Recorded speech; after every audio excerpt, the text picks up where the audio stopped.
আজি ফেচবুকতে হওক বা ইনষ্টাগ্ৰামতে হওক এজন ব্যক্তিৰেই বাতৰি প্ৰচাৰ হৈ আছে প্ৰয়াত ৰাজীৱ শদিয়া ডাঙৰীয়াৰ কথা।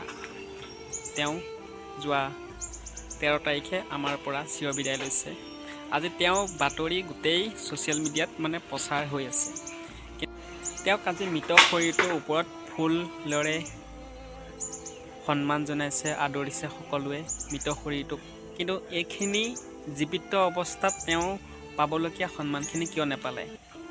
আজি যিমানবোৰ ইউটিউবাৰ আছে তেওঁৰ গোটেই পেজত ভৰি গৈছে তেওঁৰ ভিডিঅ', তেওঁৰ কিছুমান গান। হয়, ময়ো তেওঁক চিনি নাপাওঁ, কিন্তু যিখিনি সন্মান পাব লাগিছিলে সেই সন্মানখিনি আজি পাইছে। তেওঁ জীৱিত অৱস্থাত থকা আজি যিসকলে সন্মান দিছে তেওঁক, জীৱিত অৱস্থাত তেওঁলোক ক'ত আছিলে? তেখেত যেতিয়া জীৱিত হৈ আছিলে তেওঁলোক ক'ত আছিল? সন্মান দিয়া সকল ক'ত আছিলে?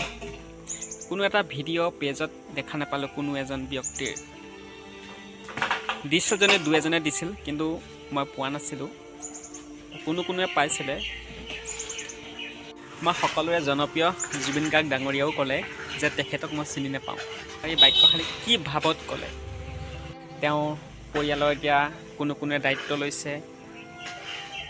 তেওঁ জীয়াই থকা অৱস্থাত তেওঁ দেখিব লাগিছিলে। এতিয়া মৃত শৰীৰটোক সেইখিনি সন্মান জনাই কি লাভনো? আজি 2-3 দিনলৈ তেওঁৰ চৰ্চা হৈ থাকিব, তাৰপিছত নিমাও হৈ যাব, বেলেগ এটা বিতৰ্ক আহিব আকৌ।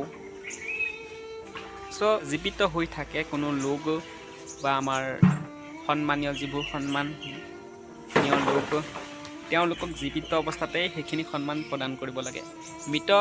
মৃত্যু হোৱাৰ পাছত, আমাৰ পৰা চিৰবিদায় লোৱাৰ পাছত তেওঁ মৃত শৰীৰটোত এইখিনি অজস্ৰ টকা পইচা সন্মান দি কিবা লাভ আছে জানো? তো এইখনেই আমাৰ সমাজ। জীয়াই থাকোঁতে যদি সন্মান নাপালে, এতিয়া মৃত শৰীৰটোৱে সন্মানখিনি লৈ কি কৰিব?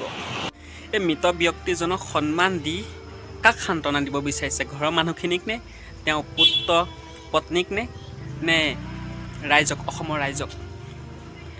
তো যিখিনি কৰিব লাগিছিলে, তো জীৱিত অৱস্থাত যদি কৰা হয়, যিখিনি সন্মান তেওঁ যোগ্যতা আছে, সেইখিনি সন্মান যদি আপোনালোকে আগতে দিলেহেঁতেন, তেওঁ দেখিও ভাল পালেহেঁতেন বা কথাটো গম পালেহেঁতেন।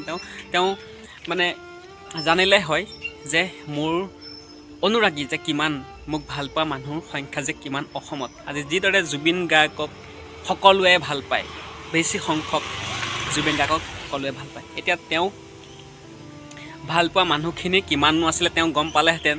তেওঁৰ চৰ্চা যেনেকৈ আজি যিদৰে চৰ্চা কৰি আছে অসমৰ ৰাইজে, ইউটিউবতে ফেচবুকতে হওক বা ইউটিউবতে হওক, গোটেইখন তেওঁৰে চৰ্চা চলি আছে নহয় জানো এতিয়া? তো জীৱিত অৱস্থাত থাকোঁতে যদি সন্মান নিদিলে তেওঁক, এতিয়া মৃত অৱস্থাত সন্মান দি কিনো লাভ?